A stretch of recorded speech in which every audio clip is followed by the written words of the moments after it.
सर्वप्रथम अरिहंत परमात्मा वितराग प्रभु के चरणों में हृदय के अनंत अनंत आस्था के साथ वंदन। आगम ज्ञान के अक्षर स्रोत आराध्य गुरुदेव आइंबिल तप आराधिका आराध्य गुरुने मैया एवं मेरे जीवन में आए हुए समस्त उपकारियों के उपकारों को याद करते हुए उन सभी के चरणों में वंदन नमन प्रणाम करती हूँ। संयम जीवन की सहयोगी प्रिय साध्वी जी, धर्मानुरागी धर्म बंधुओं एवं बहनों, आप सभी के अंतर में विराजमान आपकी पवित्र आत्मा को नमन करती हूँ। अभी अभी हम भजन सुन रहे थे। पर्वाधिराज पर परुषण हमारे द्वार पर दस्तक देने के लिए आ रहे हैं। उसके लिए हमें सम्यक शिक्षा का जानकारी होना बहुत जरूरी है। शिक्षा तो अक्सर हम ग्रहण करते ही हैं, लेकिन सम्यक शिक्षा यानी कि सही एजुकेशन, सही समझ, राइट नॉलेज, जब ये हमारे पास होगी तो ही हमें महापर्व का एहसास होगा, तो ही हमारा आलस छूटेगा, तो ही हमारी मोह की नींद टूटेगी, तो ही हम जागृत होंगे। लेकिन ये नहीं होगा तो, सम्यक शिक्षा नहीं हुई तो जागने का भाव आएगा? नहीं आएगा ना। तो एक बहुत बड़े विचारक हुए, उन्होंने एक बात लिखी। उनका नाम था कृष्णमूर्ति। उन्होंने कहा कि जीवन एक ताश के पत्तों के जैसा है। ताश खेले सबने खेले, इसमें तो हम पीछे नहीं रहते। हाँ, जीवन ताश के पत्तों का जैसा है। जैसे ताश के पत्ते आपके हाथ में आ गए, अच्छे आए या बुरे आए वो डिसाइड आप नहीं कर सकते। कर सकते हो? हाँ, बांटने वाला उल्टे करके बांट देता है, लेने वाले को भी उतने प्रेम से लेना है जितने प्रेम से वो दे रहा है। तो खेल में तभी आनंद आता है, नहीं तो आनंद आता नहीं। और पत्ते देखते ही अगर खराब पत्ते आ जाए तो रोने तो बैठता नहीं इंसान, बैठता है? जीवन ताश के पत्तों के जैसा है कि आपके हाथ में कुछ भी नहीं है कि आपके हाथ में कैसे पत्ते आएंगे और कैसे पत्ते नहीं आएंगे। तो अगर कामयाब खिलाड़ी होगा तो उन्हीं पत्तों से जीत जाएगा, और नाकामयाब खिलाड़ी होगा तो अच्छे से अच्छे पत्ते आ भी जाएं तो भी हार जाएगा। जीवन ऐसा ही है। देखिए, आपको जिंदगी में आपके रिश्ते मिले, आपकी माँ मिली, आपके पिता मिले, आपको भाई मिले, आपके पत्नी मिली, पति मिला। ये जितने भी रिश्ते जो मिलते हैं ना, ये अपने मन के अनुसार नहीं मिलते हैं। एक बात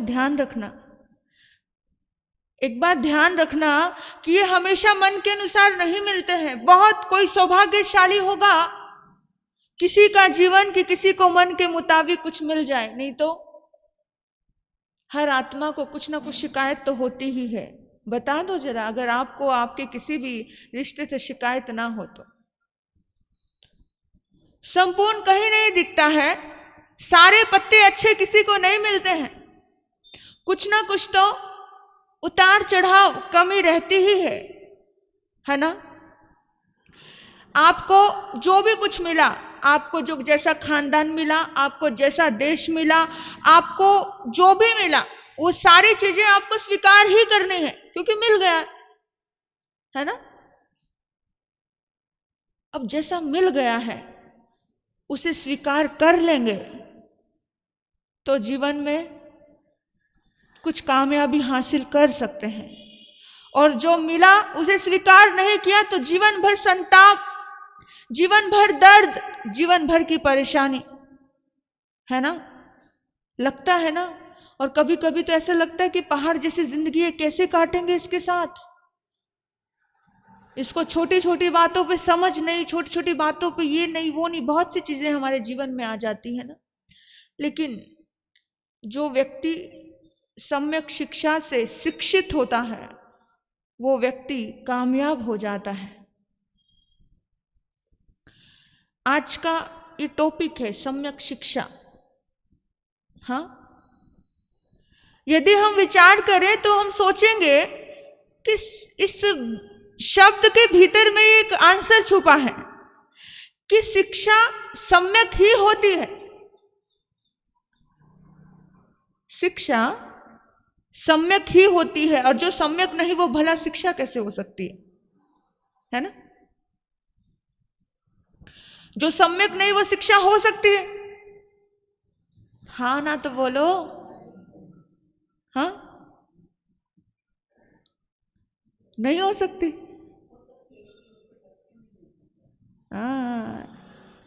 पता है, एक मां से एक पुत्र ने पूछा कि मां, क्या तुम मुझसे सच्चा प्यार करते हो? क्या प्रश्न किया? क्या तुम मुझसे सच्चा प्यार करते हो? ये प्रश्न कैसा? प्यार है, प्रेम है तो सच्चा ही होगा। हाँ, और जहां सच्चाई नहीं वहां प्रेम होगा ही नहीं। प्रेम का जो भाव है वहां सत्य में ही होता है। हम इंसान कहता है झूठा प्यार, झूठा प्यार, झूठा प्यार कितना है तू। सोचने वाली बात है कि प्यार प्यार ही नहीं है वो, फिर उसको प्यार का नाम क्यों दे रहे हैं?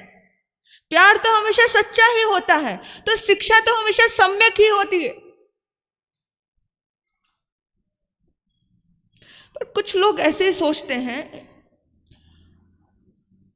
जो सही शिक्षा है, जो सही समझ है, सम्यक उसे ही बोला जाता है, राइट नॉलेज।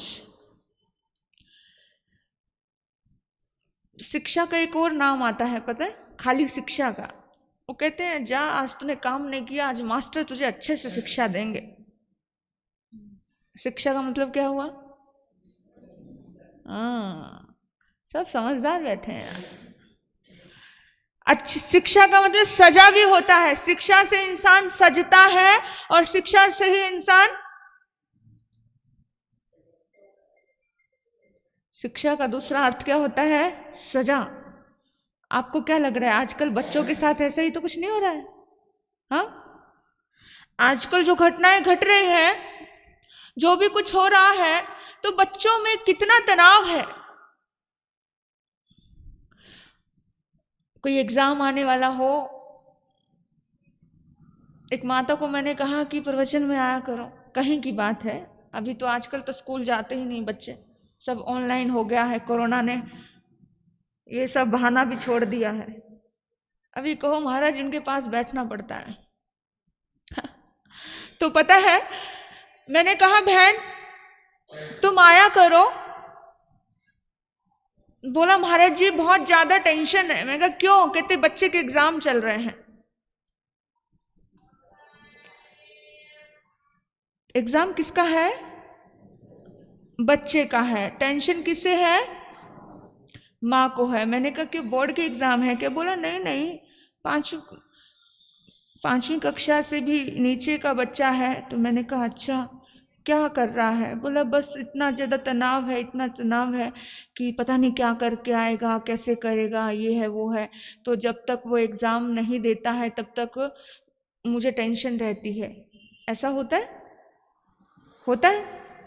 शिक्षा तो हमेशा आनंद वाली होती है, शिक्षा तो आनंद देने वाली होती है, शिक्षा तनाव देने वाली होती है।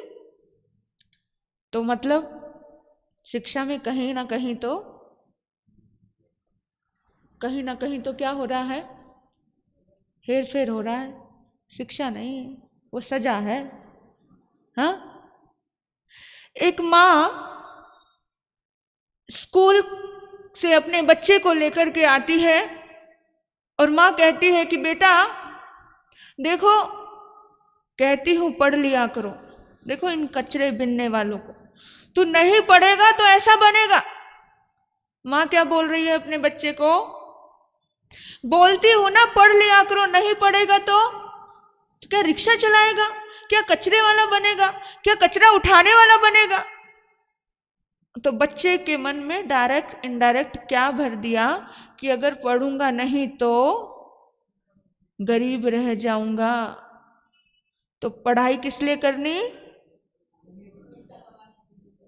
अमीर बनने के लिए, पैसा कमाने के लिए। और डायरेक्ट इनडायरेक्ट एक हीन भावना भर दी, एक हीन भावना भर दी कि देख देख तू ऐसा बनेगा।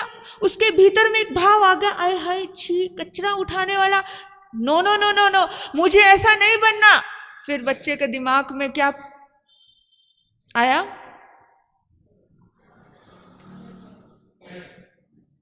ये होती है सम्यक शिक्षा। शिक्षा तो माँ ही दे सकती है, शिक्षा तो माँ ही दे सकती है। सम्यक शिक्षा कौन दे सकता है? माँ दे सकती है। और देखिए फिर एक और माँ आती है, वो माँ भी अपने बच्चे को यही समझाती है कि बेटा तुझे कहती हूं कि पढ़ लिया कर, अगर तू पढ़ लेगा ना तो इन जैसे लोगों की मदद कर पाएगा। विचार करना, अगर तू पढ़ लेगा तो इन जैसे लोगों की मदद कर पाएगा, तू बहुत अच्छा व्यक्ति बन पाएगा, तो जीवन में बहुत दुनिया के काम आ पाएगा।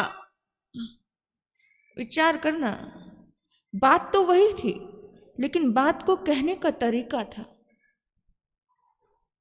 बात को समझाने का तरीका था। और बच्चे को सम्यक शिक्षित करने का एक सही मार्गदर्शन अगर माँ के पास हो तो कैसे क्या नहीं कर सकते।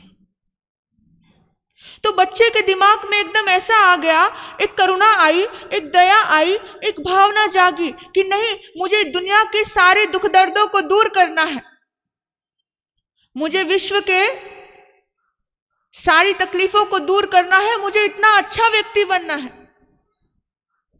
और जब ये भावना आ जाती है तो परमात्मा बनने की पहली सीढ़ी पर कदम आ जाता है। जब ये भावना आती है ना कि मुझे दुनिया का अच्छा करना है, भला करना है, तब परमात्मा बनने की पहली सीढ़ी पर कदम आ जाता है। तो फिर भटकती नहीं है आत्मा। लेकिन आज की पढ़ाई इंसान को बोझ लगती है। क्यों बोझ लगती है? एक बच्चा मेरे पास आया तो मैंने कहा क्या करते हो? बोला 8वीं कक्षा में पढ़ रहा हूँ। मैंने कहा अच्छा, क्या करना है आगे, क्या उद्देश्य है? बोला अच्छे से पढ़ाई करूँगा, पढ़ने के बाद मेरी इच्छा है मुझे सीए बनना है। होता है ना बच्चों, किसी को इंजीनियर बनना, किसी को सीए बनना, किसी को डॉक्टर बनना। तो मैंने कहा क्या करोगे सीए बन के? बोला बहुत पैसा कमाऊंगा, बहुत पैसा कमाऊंगा। फिर पैसा कमा के क्या करोगे? बोला बहुत सारी सुविधाएं हो जाएंगी, बहुत सारी सुख सुविधा होंगी, फिर मैं आराम से बैठूंगा। बात समझ आई? हाँ, तो मैंने कहा आराम से तो ये कुत्ता भी बैठा हुआ है, आराम से ही बैठना है तो अभी भी बैठ सकता है, इतनी भागदौड़ करने की आवश्यकता नहीं है। खानी तो वही 2 रोटी है। यानी कि शिक्षा जो ग्रहण की जा रही है, जो आजकल शिक्षा की संदेश दिए जा रहे हैं, वो किस लिए क्या दिए जा रहे हैं, माता पिता की तरफ से क्या संदेश आता है कि खूब अच्छे से पढ़ लिख करके पैसा कमाऊंगा, पैसा कमा करके फिर क्या करना है, धन कमाऊंगा, धन कमा करके आराम से बैठूंगा। पता है आपको, सुशांत सिंह ने एक स्पीच दी थी कॉलेज में, सुनी होगी आपने। उसने कहा कि जब मैं पढ़ाई करता था अपने कॉलेज में तो मेरे बहुत बड़े बड़े सपने थे। मुझे लगता था कि कोई मेरे साथ भी ऐसे सेल्फी खिंचवाए, कोई मुझे जाने, भीड़ मेरे पास जमा हो, है ना, मेरे पास बहुत पैसा हो, मेरी बहुत हाई फाई लाइफ हो। कहते ये सब चीज़ें मैंने सपने में सोची थी और वो सब चीज़ें हो गई, और आज मैं उस कगार पर खड़ा हूं। आज मेरे पास नेम है, फेम है, पैसा है, मैं सब कुछ है, लेकिन फिर भी आज मैं वो छोटी छोटी चीजों को बहुत मिस करता हूं जो खो गई है, जो खुशी मेरे हाथ से छिन गई है। आज फिर से मैं उसी दुनिया को याद करता हूं, जो दुनिया एकदम बेझिझक, जिस दुनिया में मुझे आनंद था।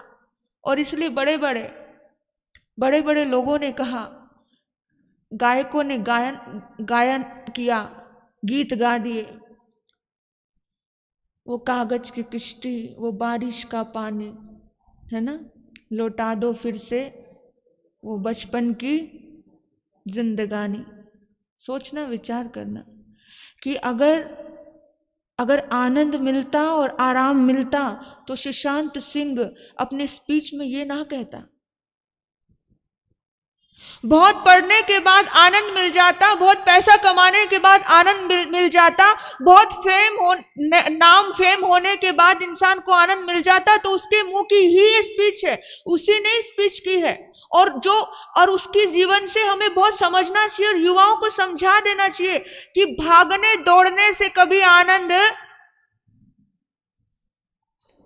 शब्द ज्ञान होना ठीक है, लेकिन अगर आप ये मान के बैठ गए कि आपको इसी से ही आनंद मिलेगा, और फिर जहां आप खोजने गए और खोजने के बाद भी आनंद ना मिला। जिसको इंग्लिश नहीं आती वो सोचता है मैं इंग्लिश पढ़ करके बड़े आनंद में रह जाऊंगा, है ना, मैं बहुत कुछ कर लूंगा। अरे जिसको आती है उसने क्या कर लिया, क्या उखाड़ लिया। बाहर की शिक्षाएं, कितने भी शिक्षित हो जाओ, बाहर से कितने भी ज्ञानी हो जाओ, बाहर से कितने भी नॉलेज वाले हो जाओ, लेकिन जब तक सम्यक शिक्षा नहीं होगी तब तक आनंद आने वाला नहीं है। आनंद कैसे आएगा? हमने बच्चों को यही सिखाया ना अभी तक, आज दिन तक, कि बेटा तुम्हें परीक्षा अच्छे से पास करनी है, तुम्हें आगे बढ़ना है, तुम्हें बहुत अमीर बनना, बहुत अमीर बनना, यानी मनी माइंडेड बनाते हैं हम उनको। शिक्षा किस लिए करवाई जा रही है? किस लिए करवाई जा रही है? अमीर बनने के लिए। सच बताना, शिक्षा का उद्देश्य क्या है? सच्ची बोलो। बच्चे को शिक्षित करने के लिए पढ़ाया जा रहा है या बच्चे को, बोलो, पैसा कमाने के लिए पढ़ाया जा रहा है? आपने बच्चे के दिमाग में भरा क्या है? सबसे पहली बात ये सोचो, आप लोगों ने अपने बच्चों के दिमाग में क्या भरा? जो भरोगे वैसा ही रिजल्ट आएगा।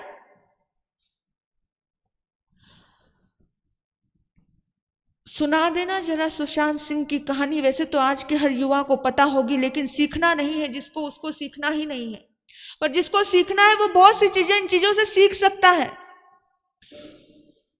कभी कभी फिल्म इंडस्ट्री की सुपर रहने वाली हीरोइनें इतना आगे बढ़ने के बावजूद भी एक समय आता है कि वो बिल्कुल नीचे गिर जाती है, और उनके बाद वो अपनी जिंदगी को, अपना नाम छुपाकर, नाम बदल करके किसी ऐसी गुमनाम जिंदगी जीने के लिए मजबूर हो जाती है, क्योंकि उन्हें वही जिंदगी अब दोबारा अच्छी लगने लग जाती है कि बस नहीं चाहिए ऐसी लाइफ मुझे, मेरी जिंदगी छोटी सी जिंदगी, उसी में मुझे आनंद, और उसी में उनको आनंद आता है। यानी बहुत नाम और बहुत फेम होने के बावजूद भी वो उस आनंद को, उस चीजों को छोड़ करके फिर वही साधारण लाइफ में आकर के जीते हैं। हमने देखा है, हम तो 2 साल बॉम्बे में यही देखने के लिए तो गए थे हम लोग, और बहुत लोगों से, बहुत ऐसे फिल्म इंडस्ट्री के लोगों से मिले, उनका जीवन देखा। जो अच्छी अच्छी सुपर हीरोइनें थी अपने जमाने की, जूही चावला, उसने उसने कहा मैं अपनी बेटी को इस फील्ड में कभी नहीं जाने दूंगी, और उसने अपनी बेटी को इस फील्ड में नहीं, वो अपनी साइड कर ली अपनी लाइफ। यानी कि ऐसी जिंदगी जीने के लिए इंसान को फिर से अच्छा लगता है कि नहीं, बस नहीं चाहिए मुझे जीवन, चाहिए तो आनंद का चाहिए। उसका जीवन सुना गए तो कहते एक समय आ गया, और समय आने के बाद मैं धर्म को खोजने लगी। भौतिकता में कितना भी आप जाओ, कितना भी जाओ, लेकिन आखिर तो कहते हैं ना कि इंसान कितना भी अपमान करे भोजन का, कितना भी अपमान करे भोजन का कि मुझे रोटी नहीं खानी, पर रोटी कभी नहीं कहती कि मुझे खाओ। आप कितना भी दूर भागो धर्म से, धर्म कभी नहीं कहेगा मुझे करो। आपको धर्म के पास जाना पड़ेगा, आपको जरूरत है धर्म की। ये मत समझना कि महाराज को बैठे हुए को आपकी जरूरत है, आपको जरूरत है धर्म की। वो तो आपके ऊपर करुणा करते हैं इसलिए बार बार बुला लेते हैं, बाकी हमें क्या पड़ी है। आपके लिए समझते हैं, आपको अपना समझते हैं, आपके लिए सोचते हैं, इसलिए बार बार कहते हैं कि बच्चों को लेकर के आओ, धर्म से जोड़ो, अच्छे संस्कारों से जोड़ो। इसलिए कहते हैं क्योंकि दया है, करुणा है, और संत का ही स्वभाव होता है।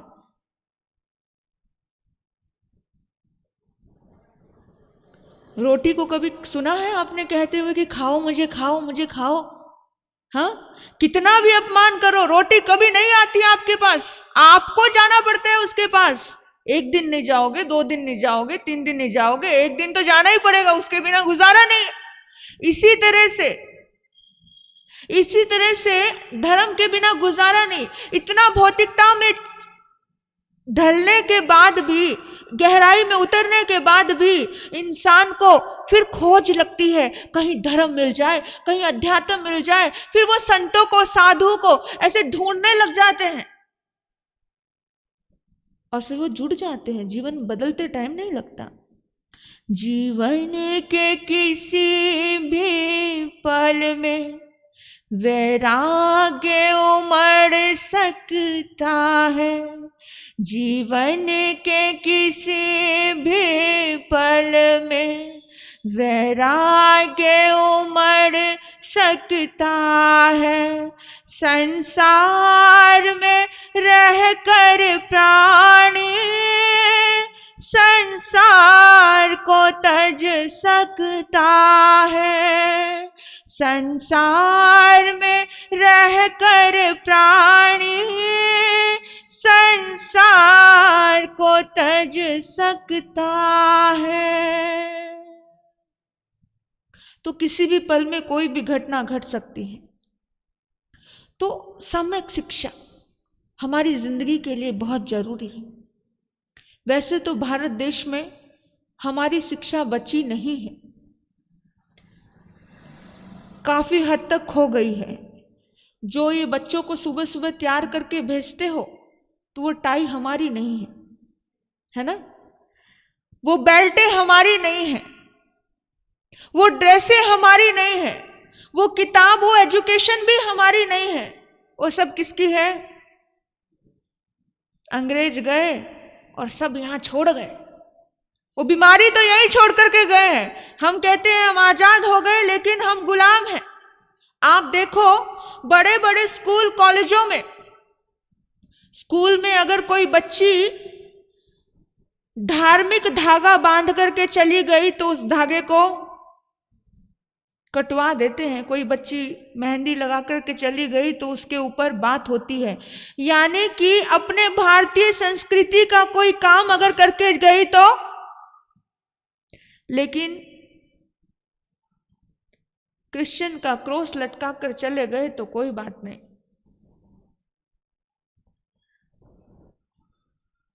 विचार करना कि हमारी एजुकेशन, हमारी शिक्षा प्रणाली धीरे धीरे कैसे चेंज होती गई। फिर बच्चों में वो भावना ही खत्म हो गई, वो संस्कार ही खत्म हो गए। वो जो चिन्ह थे भारतीय संस्कृति के लड़कियों को लेकर के, आज वो आज वो कहाँ दिखते हैं? दिखते हैं? कहीं नहीं दिखते। हमारी शिक्षाओं पर बहुत प्रहार किया। कम से कम वहाँ पे स्कूलों में, कॉलेजों में उस चीज़ का प्रहार किया है। हाँ,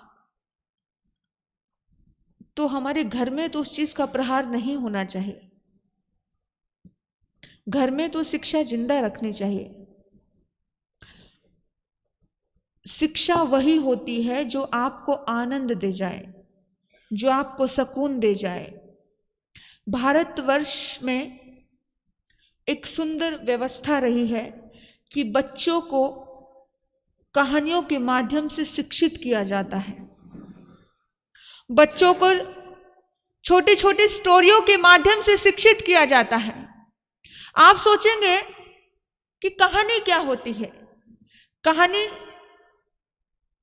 वो होती है जो कभी कभी बनावटी भी हो लेकिन इशारा सत्य की तरफ करती है, जो कभी कभी इंसान के खुद के दिमाग की उपज हो लेकिन इंसान को सत्य के धरातल पर लाकर के खड़ा करती है। कहानी ऐसी ही होती है और सुंदर शिक्षा धीरे धीरे बच्चों को कहानियों के माध्यम से हम दे सकते हैं। एक राजा हुए और बहुत वृद्ध हो गए, तो उस राजा के मन में एक भाव आया कि मुझे एक योग्य पदाधिकारी चाहिए जो आगे मेरे राजपाट को संभाल सके।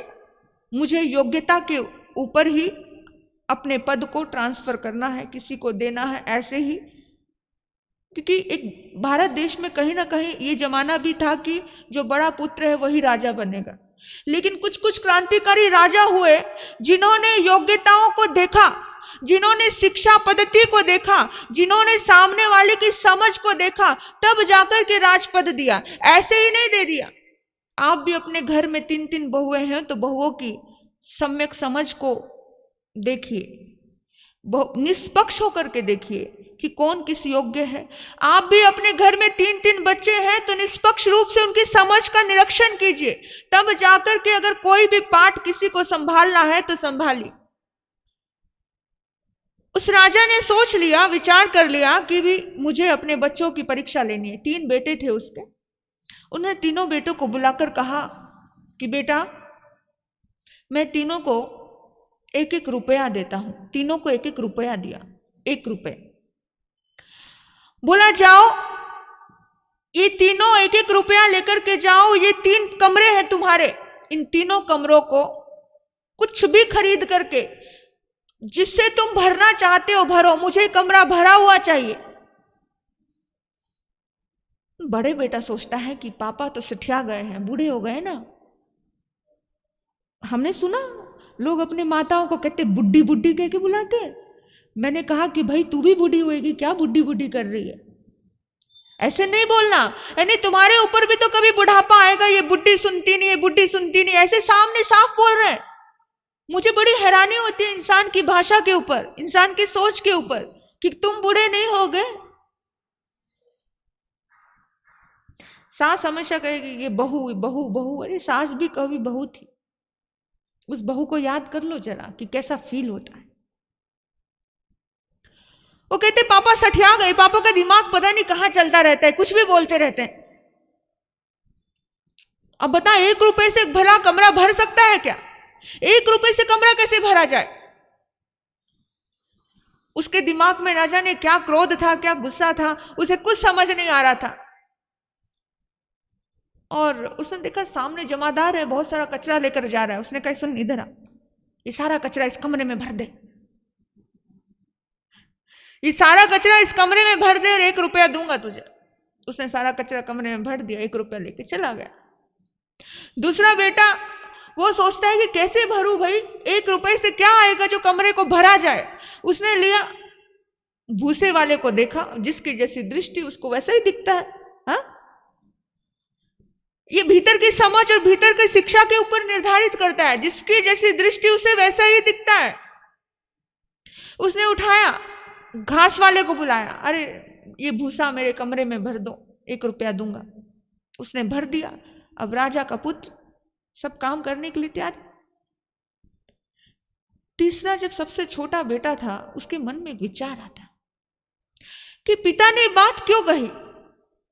कभी कभी किसी के बात के रहस्य को जान लिया करो, किसी की बातों की गहराई को समझ लिया करो। कभी कभी सहज रूप में संत भी कुछ ऐसी गहरी बात कह देते हैं, उसे जान लिया करो, समझ लिया करो कि ये आखिर क्यों कही। उसके पीछे बहुत बड़ा रहस्य छुपा होता है, उसके पीछे आपका बहुत बड़ा फायदा छुपा होता है। ऐसी ही कुछ कभी कभी संतों की भी बातें उटपटांग लग जाती है, लेकिन उस उटपटांग बात में भी बहुत गहराई और बहुत फायदा छुपा रहता है आपका। लेकिन हम क्या करते हैं, हम उस गहराई और उस फायदे को समझ नहीं पाते। कभी सहज स्वभाव में निकली हुई बातों में बड़ा बड़ा वजन होता है, उन बातों को उसी वजन से ग्रहण करो, पर नहीं कर पाते। और आप देखिए, उसने बड़ी गहराई से समझा कि पिताजी ने 1 रुपया दिया और कमरा भरने के लिए कहा, सहज में कोई बात पे कुछ ना कुछ तो है। फिर विचार के 1 रुपये में आएगा क्या। वो गया बाजार में से उसने एक दीपक लिया, एक अगरबत्ती ली और एक सारंगी लेकर पिता ने कहा था, मैं शाम को तुम्हारे पास आऊंगा, मैं शाम को तुमसे मिलूंगा।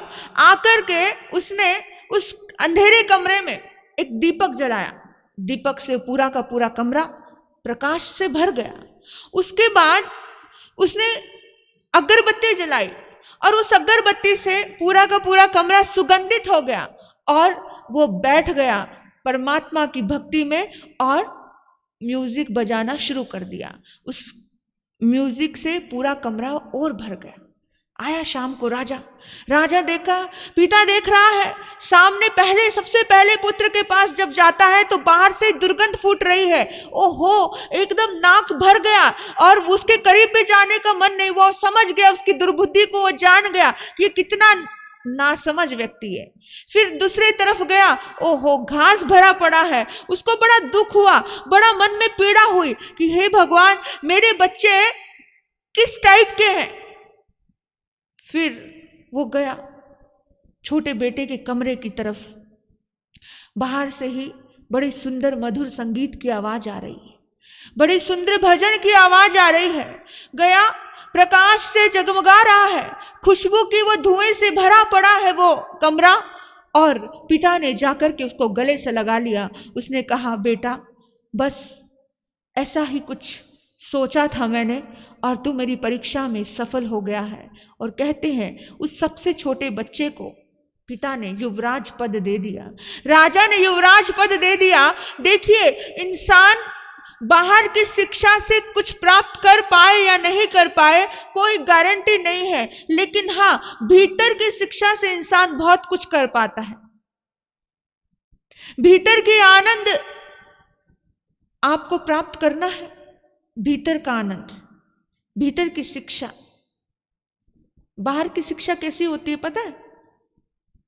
बाहर की शिक्षा हौज का पानी जो हर रोज टंकी भरनी पड़ती है। बाहर की शिक्षा ऊपर से डाली होती है, ऊपर से भरा होता है, इधर से भरो उधर से भरो पानी। 2 दिन अगर मोटर नहीं चलाओ तो पानी बंद हो जाएगा, पानी आना बंद हो जाएगा। 2 दिन अगर मोटर नहीं चलाई तो पानी बंद। ये बाहर की शिक्षा। लेकिन भीतर की शिक्षा होती है कुएं के जैसी, जितना पानी निकालोगे उतना बढ़ती जाएगी, उतना बढ़ती जाएगी और मीठा पानी होगा, मीठे पानी जैसी। देखो आपको, आपकी शिक्षा कैसी है, आपकी एजुकेशन कैसी है, भीतर की है, बाहर की थोपा हुआ ज्ञान है। अक्सर हम बच्चे को थोपा हुआ ज्ञान ही बता रहे हैं, और जब शिक्षाएं थोपी जाती हैं तो शिक्षा तनाव देती है, शिक्षा आनंद नहीं देती। शिक्षा आनंद कब देती है? जब भीतर से उस चीज के प्रति रुचि प्रकट होती है। विचार करना, जब हमारा भीतर प्रेम के प्रकाश से भर जाता है, जब हमारा अंतर अपने आप ही सम्यक भावों से भर जाता है, आनंद पूर्ण हो शिक्षा। जो आनंद दे वही शिक्षा, जो तनाव दे वो शिक्षा है ही नहीं। जहां पर तनाव है, जहां पर दर्द है, जहां पर भय है, वहां पर वो शिक्षा, सम्यक शिक्षा है ही नहीं। आनंद प्रकट करती है सम्यक शिक्षा। खुशी प्रकट करती है। फिर राजकुमार को भी लकड़ियां काटने में भय नहीं लगता है। आपने देखा हमारे भारत देश की शिक्षा पद्धति इतनी गजब की थी, इतनी गजब की, कि वो राजकुमारों को आज्ञा देना ही नहीं सिखाते थे, वो राजकुमारों को आज्ञा मानना भी सिखाते थे, वो राजकुमारों को लकड़ी काटना भी सिखाते थे, वो राजकुमारों को लकड़ी उठाना भी सिखाते थे। कैसी भी स्थिति आ जाए वो जीवन को मानसिक रूप से आनंद रहना सिखाते थे। जितने भी ये काम गुरु कर सकता है, आज का टीचर नहीं कर सकता। पता है आपको, हमारी भारतीय शिक्षा पद्धति, याद कीजिए कि वहां पर सबको सम्मान स्थान है, सम्मान चीजें। तभी तो कोई राम 14 वर्ष का वनवास झेल लेता है, क्योंकि शिक्षा मिली होती है। तभी तो श्री कृष्ण गाय चरा लेते हैं, क्योंकि शिक्षा मिली होती है। और जैसे शिक्षा मिलेगी वैसा ही जीवन बन जाएगा। फिर उसको किसी की आज्ञा पालन करने में देर नहीं लगता। आजकल एक बात अपने बच्चों को समझा देना कि स्कूल और कॉलेज की परीक्षाएं पास करने के बाद जिंदगी की परीक्षा शुरू होती है। याद रखना, गुरुकुलों में ये बात बताई जाती थी कि यहां पर अगर तुम अपने मन को स्ट्रॉन्ग कर लिया, यहां पर हर काम आनंद से कर लिया, तो वहां पर कैसी भी परिस्थिति आ जाए, कैसी भी स्थिति आ जाए, हर स्थिति में आप स्ट्रॉन्ग रह पाओगे। हमने यहीं पर ही सुना था कि एक सीए लड़की, कितनी पढ़ी लिखी लड़की, एक सीए बनने में कितना मेहनत लगती है, वो सीए पढ़ी हुई लड़की आत्महत्या कर लेती है। क्यों करती है? क्योंकि जीवन की परीक्षा से कैसे गुजरना है ये स्कूल में सिखाया नहीं जाता है। जिंदगी की परीक्षा से कैसे गुजरना ये नहीं सिखाया जाता। सिखाया जाता है गणित सिखा दिया जाता है, आपको बाहर की चीजें सिखा दी जाती है, लेकिन जीवन से कैसे जूझना ये नहीं सिखाया जाता। और ये शिक्षा बहुत जरूरी है, यही तो सम्यक शिक्षा। जिंदगी से आपको लड़ना सिखाया जाए, जिंदगी की परिस्थितियों को आपको सामना करना सिखाया जाए। और चलो स्कूलों में आजकल वो स्थितियां नहीं है, पर आप तो सिखा सकते हो अपने बच्चे को। हमेशा ही अच्छे सुंदर वस्त्र मत दो, कभी कभी उनको फटे हुए वस्त्र भी पहनने के लिए कहो कि यही पहनना है। हमेशा अच्छा भोजन ही मत दो, कभी कभी उनको भोजन में देरी भी रहने दो। और उस भोजन में देरी हो गई तो बच्चे के चेहरे पर तनाव नहीं आना चाहिए, उसको क्रोध नहीं आना चाहिए, उसको गुस्सा नहीं आना चाहिए। ठीक है, हो गई ना देरी, ठीक है, कोई बात नहीं, थोड़ी देर बाद खा लेंगे, मरे थोड़ी जा रहे हैं। एक दादी माँ मेरे पास बैठी थी, एक छोटा बच्चा रो रहा था। मैंने उस दादी माँ को कहा कि इसको कुछ खिला दो, कुछ दूध वूध पिला दो। बोला नहीं महाराज जी, अभी तो गुरु दरबार में बैठे हैं, अभी नहीं खिलाएंगे। मैंने कहा क्यों? कहते इसको अभी से समझ आ जानी चाहिए कि कभी कभी भोजन को देर हो भी गई, दूध को देर हो भी गई तो कौन सी आफत आ गई, कौन सा पहाड़ टूट गया। आज अगर आपके बच्चों को थोड़ा भोजन की देरी हो जाती है, अभी यहीं पे बहन बता रही थी कि भी भोजन की देरी होगी तो बच्चा गुस्सा करके भाग गया कि खाना ही नहीं। खाने के पास तो आपको ही आना पड़ेगा। अगर हो गई तो हो गई, सहज रूप में, कोई बात नहीं, थोड़ी देर बाद मिल जाएगा ना, कौन सी आफत आ गई। ये चीज सिखाओ, खाली हा ही नहीं सिखाओ, कभी कभी ना भी करो उनको किसी चीज के लिए। उनको पता है कि आपकी हाँ में, आपकी ना में एक बार आप ना कर देते हो, आपकी ना में हाँ छुपी है। उनको पता है वो रोएंगे, वो चिल्लाएंगे, वो हाथ पैर मारेंगे और आपकी हाँ हो जाएगी। फिर आप उनको जिंदगी की परीक्षाओं से कैसे गुजरना सिखाओगे? अभी से आपने उनको कमजोर बना दिया। अभी से बच्चे को स्ट्रॉन्ग बनाओ कि नहीं मिलेगा तो नहीं मिलेगा। उन बच्चों को समझ जाना चाहिए कि मेरी दादी का स्वभाव कैसा है, मेरी माँ का स्वभाव कैसा है। आप बच्ची को इस घर में जितना स्ट्रॉन्ग बना सकते हो बना दो, क्योंकि बागे बच्चों को जब तक जहाज समुद्र के किनारे खड़े होते हैं, जहाज को तभी संभाला जाता। जब जहाज पानी में तैरने लग जाते हैं तब उस समय जहाज की तरफ देखने की आपकी भी ताकत नहीं बचेगी। समुद्र में चले गए, एक बार समुद्र में उतर गए तो आप समझा पाओगे उन्हें, आप स्ट्रॉन्ग बना पाओगे? उतर गए ना, अभी आपसे दूर हो गए, अभी तो वहां तूफान आएंगे, आंधी आएंगे, जो भी आएगा उस जहाज को खुद ही निपटना है। अभी आप कुछ नहीं कर सकते, जब तक किनारे हैं तब तक ही आप कुछ कर सकते हो। तो जितना आप स्टार्टिंग से ही सुधार कर दो, शुरुआत से ही उनको कभी कभी कुछ अभाव में भी जीना सिखाओ।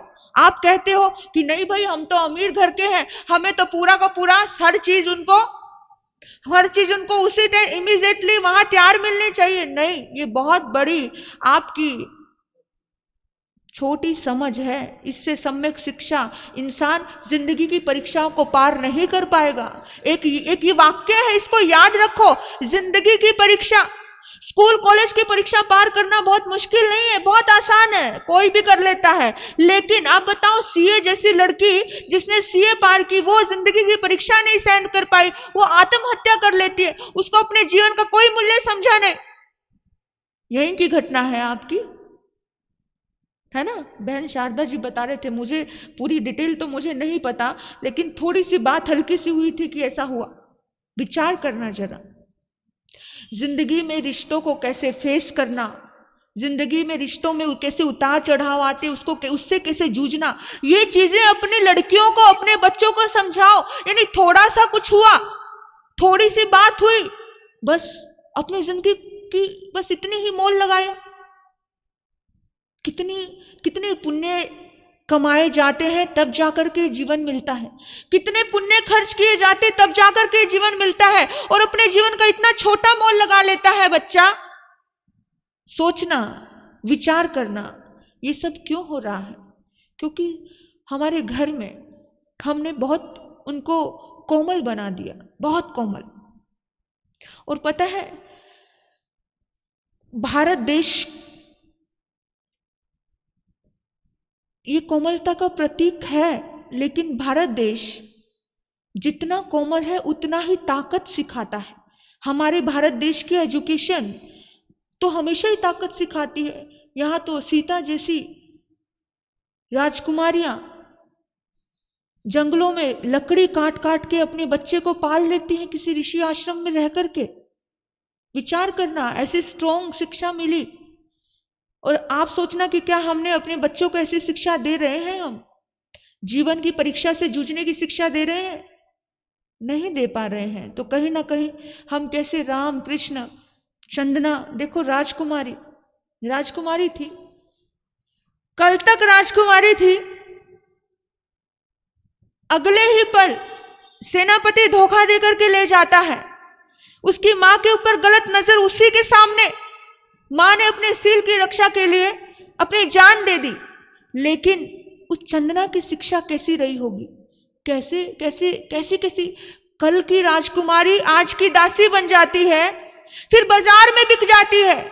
सोचना जरा कि क्या ऐसी ताकत दी क्या अपने बच्चे के पास कि बाजार में बिकने के बाद भी, इतने इल्जाम लगने के बावजूद भी, फिर भी उसकी भक्ति में, श्रद्धा में कमी नहीं, फिर भी वो महावीर को उसी दिल से, उसी प्रेम से, उसी भक्ति से पुकार रही है।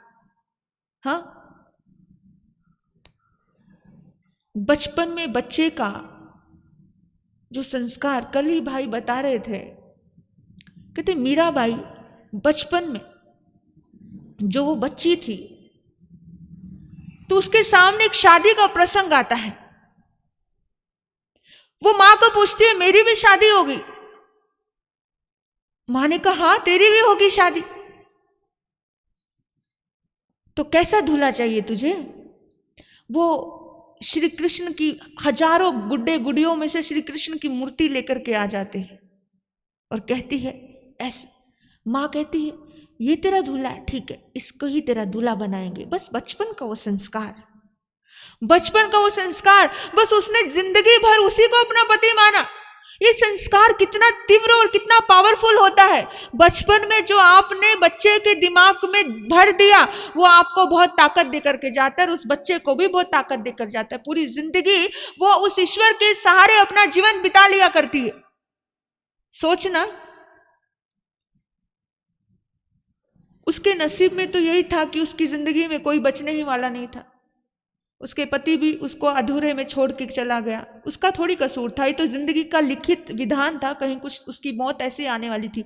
लेकिन जब बचपन का जो संस्कार उसके भीतर में था कि मेरा पति तो यही है, ठीक है वो बाहर का पति, वो शरीर का पति, पर मेरे मन का मेरे यही पति, तो वो जीत जाती है ना। आज की पत्नियां कितना रोती है, कितना तड़पती है, कितना परेशान हो जाती है छोटी छोटी बातों से। विचार करना अपनी जिंदगी में, सुविधाएं बच्चे को पंगु बना देती हैं। ज्यादा सुविधाएं मत दो, अगर आपके पास सुविधाएं है भी तो भी ज्यादा मत दो, हर बार नहीं दो, हर चीज उनके सामने इमीडिएटली पेश मत करो। ये चीज ध्यान रखना कि आपको आपके बच्चे को अपंग बनाना है, पंगु बनाना है, या फिर आपके अपने बच्चे को इतना स्ट्रॉन्ग बनाना है। मैंने कल भी कहा था कि जंगल का पौधा बनाओ, आंधी आए, तूफान आए, बरसात आए, कुछ भी आए, अपने बच्चे को जंगल का पौधा कैसी भी स्थिति आए सामना करने की ताकत हो, कैसी भी स्थिति आए। हम तो छोटी छोटी बातों से टूट जाते हैं, छोटी छोटी बातों से आंखों में आंसू आ जाते हैं। जिंदगी में देखो, जिंदगी का नाम ही दर्द है, सुख दुख है। बचपन से ही उन्हें समझाओ कि आज सुख है तो इतना मत फूलो, कल को कुछ भी हो सकता है। बड़ी बड़ी राजकुमारियों, कल की राजकुमारियां आज जंगलों की खाक छान रही हैं। ये इतिहास बता रहा है आपको कि लाइफ का कुछ भरोसा नहीं। आज अगर कोई गरीब है कल अमीर हो सकता है, और आज का अमीर कल का गरीब हो सकता है। वक्त का कोई भरोसा नहीं, लेकिन इंसान को जीना आना चाहिए। अगर जीना नहीं आएगा तो आत्महत्या का ही चुनाव करेगा वो। अगर आप चाहते हो आपके बच्चे इस गलत चुनाव को ना करें तो उनको ऐसी शिक्षा दीजिए, उनको अपने हर जीवन की परीक्षा से गुजरने की शिक्षा दीजिए। कैसे मिलेगी ये शिक्षा, कैसे मिलेगी? उन्हें स्ट्रॉन्ग करना है हर चीज में, हर बात में। कभी कभी एकदम सहज हो जाना है, कभी कभी एकदम नहीं करना है। यानी कि उन्हें हर चीज का, जैसे उबड़ खाबड़ रास्ते पे चलने की ताकत, कभी हमेशा ही जूते मत पहनाओ, कभी कहो कि बिना जूते के भी घूम गया।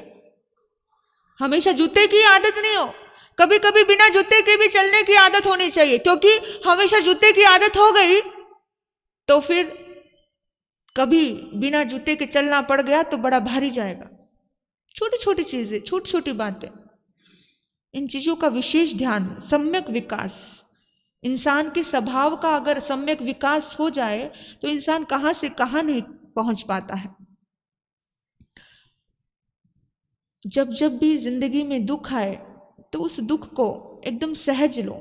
उनके बच्चों के सामने भी बहुत रोना, बहुत धोना, बहुत ज्यादा उनके सामने इस टाइप का कुछ मत करो, एकदम सहज, ठीक है हो गया। अपने मन को स्ट्रोंग बनाओ उनके सामने भी। क्योंकि हम लोग क्या करते हैं, दुख सहने दो, थोड़ा थोड़ा कभी कभी दुख सहने की आदत लगाओ। हम तो इमीडिएटली हाय बच्चे को ये हो गया, हाय बच्चे को ये हो गया। हाँ ऐसे ऐसा होता है तो हम उनको, बच्चों को इतना ज्यादा कमजोर फील होता है। उनको पता है कि मैं जाकर के रोऊंगा, मुझे संभालने वाले हैं। आज तो तुम संभालने वाले हो, कल कोई संभालने वाला नहीं रहा तो। मैं तो इतना कहती हूं कि आपकी मौत की पूरी तैयारी आप करके जाओ कि आप दुनिया से चले भी जाओ तो भी उसका मन इतना स्ट्रांग हो, वो टूटे नहीं। इसलिए बताई जाती है ये अनित्य भावना, ये 12 भावनाओं का दर्शन उन्हें कराओ कि इस दुनिया में बेटा सब कुछ अनित्य है, सबको एक दिन जाना है, मुझे भी एक दिन जाना है, तुझे भी एक दिन जाना है। ये यहाँ तक भी उसके माइंड में इतना प्रॉपर फिट करो। नहीं, बच्चों को लगता है जिंदगी भर साथ रहेगा, हम तो कभी जुदा ही नहीं होंगे, और जब वो जुदाई का पल आता है तो ये आत्मा इतनी टूट जाती है कि वो पूरा जीवन जीना मुश्किल हो जाता है उसके लिए, वो पल सहना मुश्किल हो जाता है। यानी कि पहले से ही इतना को कि हर आत्मा अकेली है भाई, सब सबके बिना जी सकते हैं, सब सबके बिना रह सकते हैं। इतना ज्यादा अपने भीतर में ऐसी बात रख सकते हैं, ऐसी बात धीरे धीरे संसार की नश्वरता भी समझाइए उन्हें कि परिवर्तनशील है। आज किसी को बड़ा गहरा प्यार हो गया, आज कोई तुझसे बहुत प्यार कर रहा है, लेकिन जरूरी नहीं है कि कल भी वो ऐसा ही रिश्ता रहेगा। कल क्या पता क्या, वो हर चीज को उसको स्वीकार करना चाहिए कि आज कोई प्यार कर रहा है, कल हमेशा ऐसा प्यार रहेगा। सदा ये न दिलकश नजारे रहेंगे, सदा ये न दिलकश नजारे रहेंगे, नहीं तुम न न साथी तुम्हारे रहेंगे, सदा ये न दिलकश। ये जिंदगी में सीरियस होना कभी मत सिखाना, सिंसियर होना सिखाना। सिंसियर होना सिखाना, सीरियस होना नहीं सिखाना कि छोटी छोटी बातों पर सीरियस होकर के बैठ गए, मुंह बना करके बैठ गए। एक बात विशेष रूप से आप ध्यान रखो कि जितना डिप्रेशन अमेरिका के लोगों के भीतर में है, उतना डिप्रेशन भारत देश में नहीं है। जानते हो क्यों? कि यहाँ फिर भी परिवार अपने बच्चे को शिक्षित करता है, यहाँ फिर भी परिवार अपने बच्चे को स्ट्रॉन्ग बना देता है। लेकिन वहां तो परिवार नाम की चीज नहीं है। ये शोध की हुई चीज बताई है कि अमेरिका में पैदा हुए व्यक्ति को जितनी जल्दी डिप्रेशन होता है, उतनी जल्दी भारत देश में रहने वाले को नहीं होता है। होता है लेकिन उतनी जल्दी नहीं होता, क्योंकि वो फिर भी मानसिक रूप से बहुत सी चीजों में तैयार होता है। अपने मन से उसकी बहुत हद तक चीजें तैयार ही होती है कि नहीं ये तो होना ही है, नहीं तो जिंदगी ही है, जिंदगी में ये चीजें होनी ही, क्योंकि उन्हें अध्यात्म से जुड़ाव होता है। वो अध्यात्म से साधु संतों की, ऋषि मुनियों की, भगवानों की बहुत सारी स्टोरियां, कहानियां, इन चीजों से जुड़े होते। जो जुड़े होते वो जल्दी से डिप्रेशन में नहीं जाते, क्योंकि उन्हें जिंदगी की सच्चाई मालूम होती है। वो परीक्षाओं से जूझना जानते हैं, ये उतार चढ़ाव आएंगे उन्हें मालूम होता है, और जो आया है उसे स्वीकार करने की ताकत भी अपने आप इंसान के भीतर में पैदा हो जाती है। भारत में एक एरिया है, सर्च किया है शोधकर्ताओं ने, केरल में 100% साक्षर प्रांत है, यानी बहुत शिक्षित है वहाँ के लोग, लेकिन सबसे अधिक आत्महत्या है केरल में होती है। वो बाहर से तो शिक्षित हैं, बाहर से उन्होंने बहुत सारी शिक्षाएं प्राप्त की है, लेकिन भीतर से वो कहीं ना कहीं कमजोर रह गए। साधु समागम, साधु संतों से शिक्षित नहीं हुए, अपने माता पिता से ज्यादा शिक्षित नहीं हुए, क्योंकि बहुत सारे बच्चे माँ बाप से बहुत जल्दी दूर चले जाते हैं। जो शिक्षा परिवार में मिलती है वो शिक्षा बाहर में नहीं मिलती। याद रखना कि हमारे मस्तिष्क के 2 भाग होते हैं, दायां हिस्सा, बायां हिस्सा। हमने दाएं हिस्से को एक्टिव नहीं किया। दाएं हिस्से में संवेदनाएं होती हैं, दाएं हिस्से में प्रेम होता है, दाएं हिस्से में बुद्धि होती है, दाएं हिस्से में ही पूरी तरह से इंसान को स्ट्रॉन्ग रहने की ताकत होती है, वो ज्यादा एक्टिव नहीं होता। बाएं हिस्से में इंसान को वो सब करना आता है, गणित आ जाता है, रट्टावकेशन आता है, पढ़ाई लिखाई आ जाती है, लेकिन जो अनुभव से जो आपके घर में सीख मिलती है वो सीख हमारे दाएं हिस्से से एक्टिव होता है। मस्तिष्क को पूरी तरह से एक्टिव नहीं किया, और कुछ परसेंट ही, आपको पता है, कुछ परसेंट ही हमारा दिमाग चलता है। दाहिने हिस्से का विकास होता है ध्यान से। हम कभी बच्चे को 15 मिनट 10 मिनट आंखें बंद करके ओम का उच्चारण करवाएं। ओम में सारे मंत्रों का समावेश होता है। ओम से कंठ चक्र भी जागृत होता है, आज्ञा चक्र भी जागृत होता है, जो बुद्धि का स्थान है। ये बच्चे को बचपन से ही कराओ। आपका ऋषि मुनि, आपने रामायण देखी होगी, तो श्री राम जब राजकुमार थे और वो शिक्षित हो रहे थे, तब भी वो ओम का उच्चारण कर रहे थे।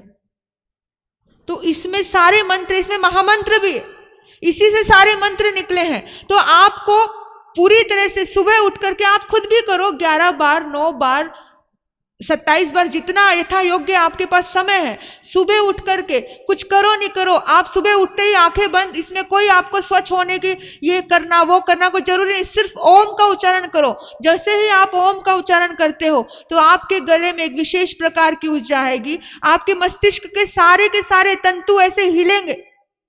धीरे धीरे जब आपका ओम के साथ संपर्क होगा तो आपके ब्रेन में बहुत सारी छोटी छोटी जो सोई हुई नाड़ियां हैं, वो नाड़ियां जागृत होंगी। तो विशेष प्रकार से घर में आप भी करो।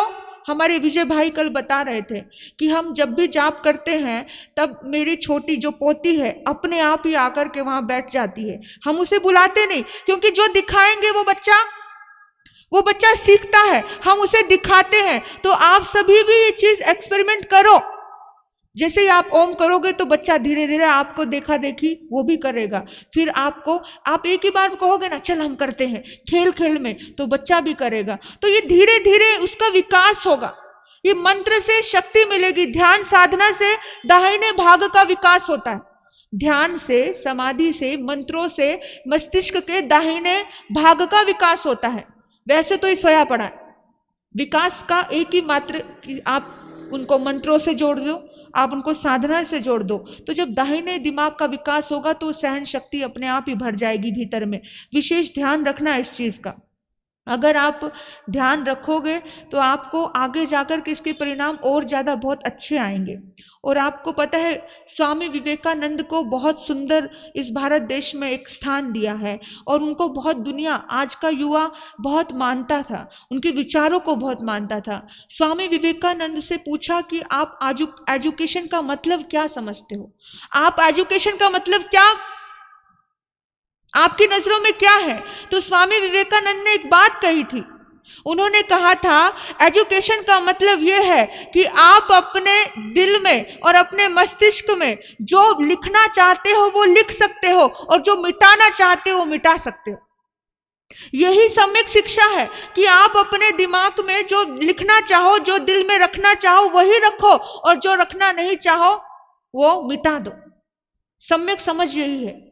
लेकिन आज जिंदगी में इसलिए विवाद है कि भूलने वाली सारी बातें याद है। जो भी भूलना है, जो भी मिटाना है वो नहीं मिटाते हैं, जो डिलीट करना है वो कभी नहीं डिलीट करते हैं, और जो डिलीट नहीं करना चाहिए वो डिलीट कर देते हैं, है ना। अच्छी चीजें कभी याद नहीं रखते हैं, और बुरी चीजें तो पूरा ठूस ठूस के भरा पड़ा है अंदर में। तो एजुकेशन यही सिखाती है, सम्यक शिक्षा यही सिखाती है, सही शिक्षा यही सिखाती है कि तुम इमीडिएटली अपने दिमाग से कचरे को निकालने की ताकत रखो। अपने दिमाग से कचरे को निकालने की शक्ति आपके पास है या आपके बच्चे के पास है। निश्चित ही वो जिंदगी में कभी राह भटकेगा नहीं, वो जिंदगी में आत्महत्या जैसी सोच तो कभी लेकर नहीं आएगा। हम भूलने वाली चीजों को याद रख रहे हैं, इसलिए हमारे दिमाग में तनाव आता है, इसलिए हमारे दिमाग में डिप्रेशन, हम बहुत जल्दी डिप्रेशन के शिकार होते हैं, क्योंकि भूलने वाली चीजें हम याद रखते रहते। उसने मुझे ये कहा, उसने मुझे कहा, हम अपना ही शोषण अपने आप कर रहे हैं, हम अपना ही शोषण कर रहे हैं। ये चीजें आपके लिए भी है और ये चीजें आपके बच्चों के लिए। ये मत समझना कि हम तो सुपर हो गए, ये बातें हमें भी समझनी। हम समझेंगे तो बच्चे समझेंगे, हम नहीं समझेंगे तो बच्चे कैसे समझेंगे। इस बात का विशेष रूप से गौर करना है, विशेष रूप से ध्यान देना है कि हमारे जीवन में शिक्षा की पद्धति आनंद पूर्वक हो, जो हम चाहे वो लिख सके। ऐसा तो रिमोट कंट्रोल हमारे पास हो, तभी हम शिक्षित हैं। दूसरा सूत्र है प्रेम का। शिक्षा हमेशा प्रेम पूर्ण होती है, प्रेम से भरी होती है। पता है जहां प्यार नहीं होता है वहां पे कुछ भी शिक्षा काम नहीं करती है। ये बाहर की शिक्षाएं क्या काम करेगी। आप आ रहे हो, ना कहीं खाना साथ में है, ना प्यार साथ में है, ना समय साथ में है, वहाँ ये बाहर की शिक्षाएं काम नहीं करेगी। कुछ चीज़ें एक दूसरे से मिलती है, कुछ चीज़ें एक दूसरे से सीखती हैं। पता है कई लड़कियां हमारे पास आती हैं और वो कहती हैं कि महाराज साहब जी ये बात हम आपसे शेयर कर सकते हैं, हाँ, लेकिन हम अपने माँ बाप से शेयर नहीं कर सकते हैं। क्यों नहीं कर सकते हैं माँ बाप से शेयर? क्योंकि वहां पे ना तो स्वीकार है ना समझ है, ना वो स्वीकारेंगे ना वो समझेंगे ना वो जानेंगे, सीधा प्रहार करेंगे। तो उस प्रहार के डर के मारे क्या करते हैं बच्चे, बताते ही नहीं है। तो ये सब बात कर देख करके मुझे भी बड़ा दुख होता है कभी कभी कि मैं तो फिर भी दूर की ओर, मैं कहाँ कहाँ पहुंचूंगी, लेकिन माँ बाप, मेरे पास हर बच्चा पहुंच नहीं सकता, मैं हर बच्चे के पास पहुंच नहीं सकती, लेकिन माँ बाप हर बच्चे के पास होते हैं और बच्चा हर माँ बाप के पास होता है। तो उन्हें उनसे ही डर क्यों? बच्चे माँ बाप से क्यों शेयर नहीं कर सकते? और इवन हर बात की शेयरिंग माँ बाप से ही होनी चाहिए। वही सबसे पहले मित्र होते हैं, वही सबसे पहले गुरु होते हैं, वही सबसे पहली पाठशाला होती। पता है आपको, जिनके माँ बाप सुलझे होते हैं उनके बच्चे भी बहुत सुलझे हुए होते हैं। याद करो आप महात्मा गांधी को, एक दिन की बात है, महात्मा गांधी जी अपने पिता के पैर दबा रहे थे। महात्मा गांधी जी ने अपनी आत्मकथा में ये बात लिखी।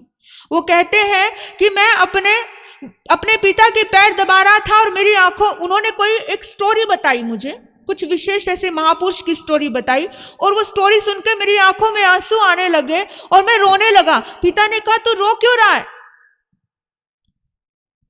तो महात्मा गांधी जी बता रहे हैं, कहते कि मैंने उनको सब बता दिया। पिताजी, मैंने बीड़ी भी पी थी। पिताजी, मैंने चोरी भी की अपने दोस्तों से मिल करके, क्योंकि चोरी करना, कुछ भी खरीदने के लिए, बीड़ी खरीदने के लिए, मैंने शराब भी पी, मैंने बहुत कुछ किया अपने जीवन में। पिताजी, मेरे से बहुत बड़ी गलती हो गई पिताजी, यानी कि मैं आपसे छुपकर ये सब काम करता रहा। पिताजी रोने लगा जोर जोर से। पिता एकदम सहज है, सारी गलतियां कौन बता रहा है? बेटा बता रहा है। पिता ने, साधारण पिता होता तो गुस्सा करता, बाप तू शराब भी पी लिया, तूने चोरी भी कर ली, चोरी चुपके तू मेरे जेब से पैसे निकाल के, एकदम से झटका लगता है ना?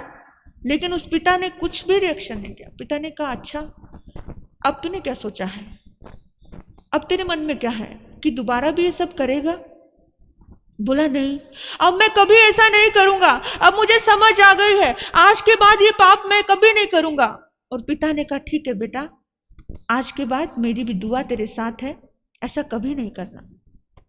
और महात्मा गांधी जी कहते हैं कि जो पिता का मेरे साथ बिहेव रहा, इतना सुंदर बिहेव रहा कि पिता ने मुझे समझा, मैंने अपनी गलती उन्हें जाकर के बोली और उन्होंने बड़े सहज रूप में उसे स्वीकार कर लिया कि ठीक है, तू अगर आज के बाद नहीं करेगा तो ठीक है ना, बात यहीं खत्म हो जाती है। उसके पीछे बहुत सारा रिएक्शन नहीं हुआ, तो मेरा मन इतना सुधर गया, इतना संभल गया कि उस दिन के बाद मैंने जिंदगी में ना तो कभी चोरी की, ना कभी बीड़ी पी, ना कभी शराब के हाथ लगाया। यानी कि मैं सिर्फ अपने बुरी दोस्तों की संगति में पड़ करके मैंने ये सारे के सारे काम किए, पर उस दिन के बाद मैंने अपने पिता की एक कहानी सुन करके, एक बातें करके, एकदम से मेरा जीवन तरोताजा और नया हो गया। मेरे जीवन को नई दिशा मिल गई।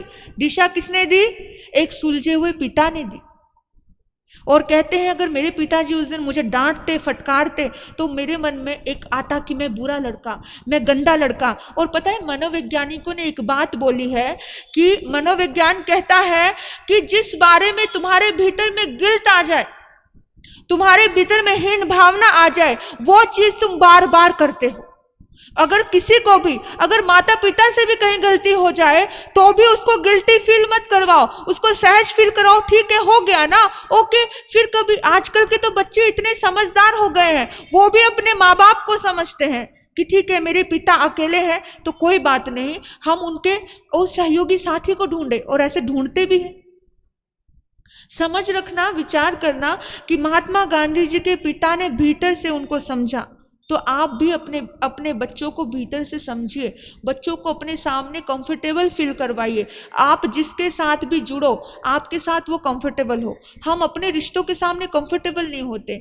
कितने, मतलब सिर्फ बाहर की शिक्षा लेने से कुछ मतलब नहीं, ये भीतर की शिक्षाओं से जुड़ाव होना बहुत जरूरी है। और पता है, कभी कभी ऐसा होता है, इंसान, आप लोग बोल देते हो हमें झूठ बर्दाश्त नहीं, हमें सच ही सुनना चाहिए, हमें सच ही कहना चाहिए। अरे भाई, सच को सहन करने की ताकत भी तुम्हारे पास होनी चाहिए, तो ही वो सच बोलेंगे। वो तो तैयार बैठे हैं सच कहने के लिए, वो सब तैयार बैठे हैं। और वो कैसे तैयार बैठे हैं, आप आएंगे आपको पता चलेगा। मेरा समय हो गया है, आपने बड़े प्यार से सुना। मुझे आपके भीतर बैठे परमात्मा को नमन करती हूँ, अनुग्रहित हूँ आपके लिए। छोटी छोटी बातों का विचार करेंगे, ध्यान करेंगे और गौर से इन चीज़ों को समझेंगे कि किस तरह से अगर कोई सत्य बताता है तो उस सत्य को कैसे स्वीकार करना आना चाहिए। आप आएंगे, आपको पता चलेगा। आज का जाप ललिता जी चौरड़िया इनका है, कल का जाप टीना जी, प्रकाश जी, समतादीप इनका है, अशोक जी नाहर, यमुनानगर। आज का आइंबिल सुनंदा जी लोड़ा, ज्योत्सना जी मुथा इनका है। कल का आइंबिल शारदा जी, मोतीलाल जी चौरड़िया इनका है। हाँ जी, बहुत बहुत धन्यवाद। जो जब तब में आराधना से जुड़े हैं, साधना से जुड़े हैं, उनका बहुत बहुत सम्मान है, स्वागत है। यही सही मायनों में सम्यक शिक्षित होने का आपने बहुत सुंदर और अच्छा प्रयास किया है। माँ के ऊपर एक राजस्थानी स्तवन गाना चाहते हैं हमारे भाई विजय जी ओस्तवाल।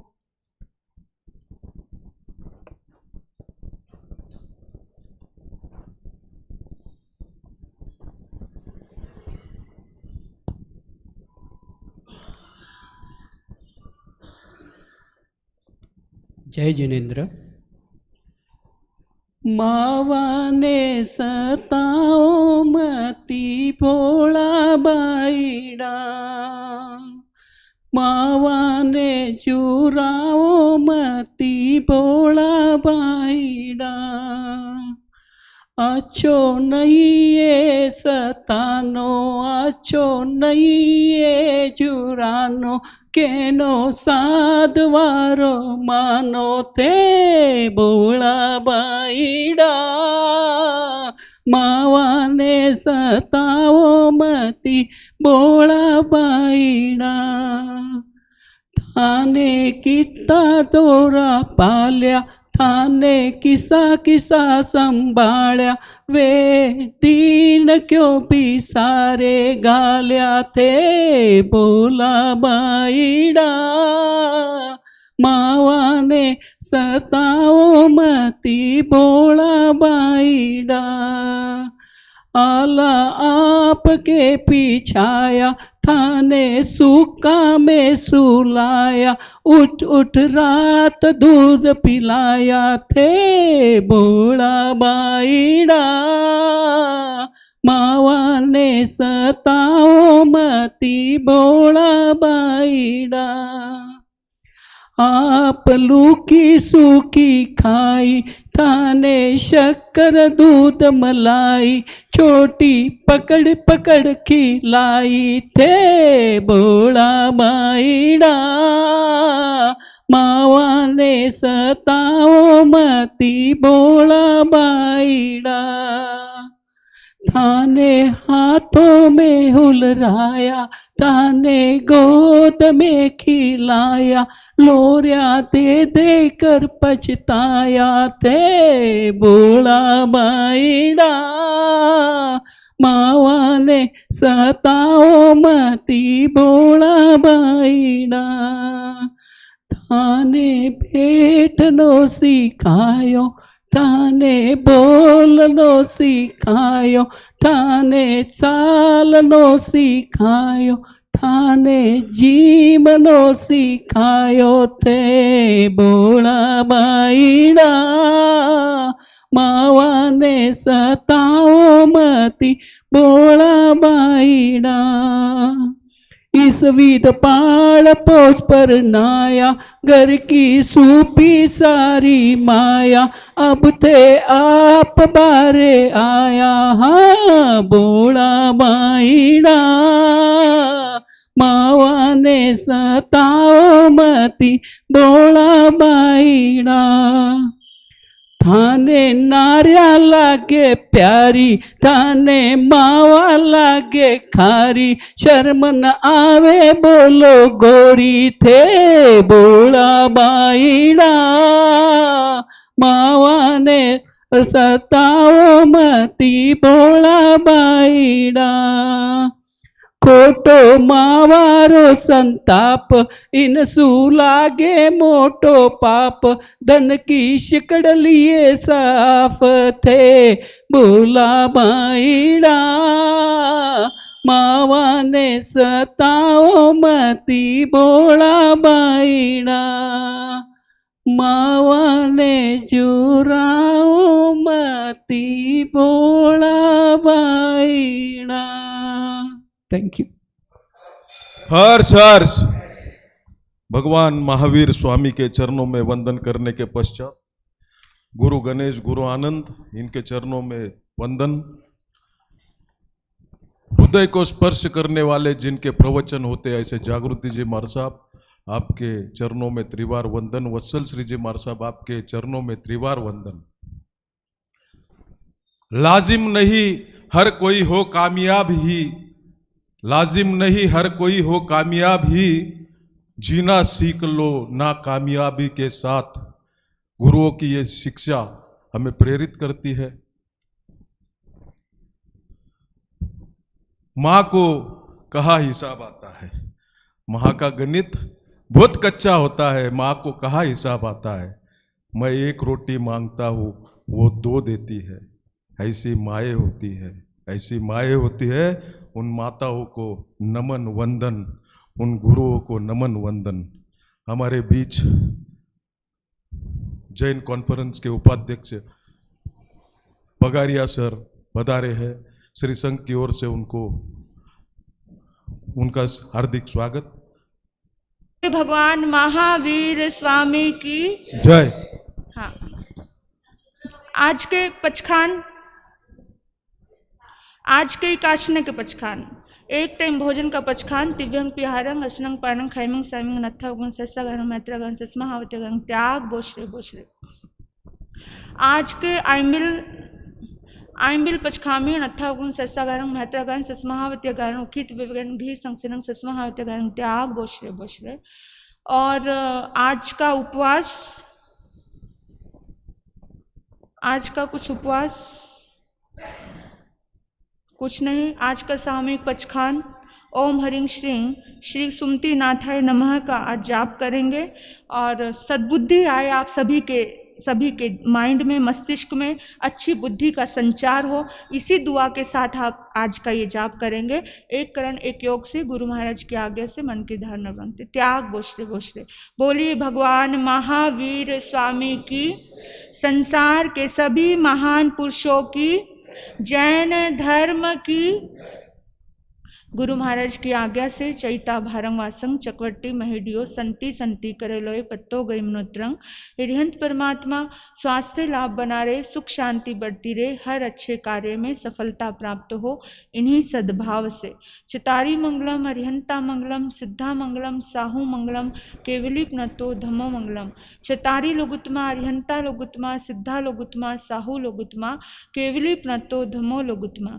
चितारी शरणं पवज्जामि हरिहंते शरणं पवज्जामि सिद्धे शरणं पवज्जामि साहू शरणं पवज्जामि केवली प्नतो धमो शरणं पवज्जामि। पहला शरणा अरिहंत का, दूजा सिद्ध भगवान का, तीजा शरणा धर्म का, चौथा सारणी ग्रंथ। ये 4 शरण दुख हरण जगत में, और न शरणा कोई होगा।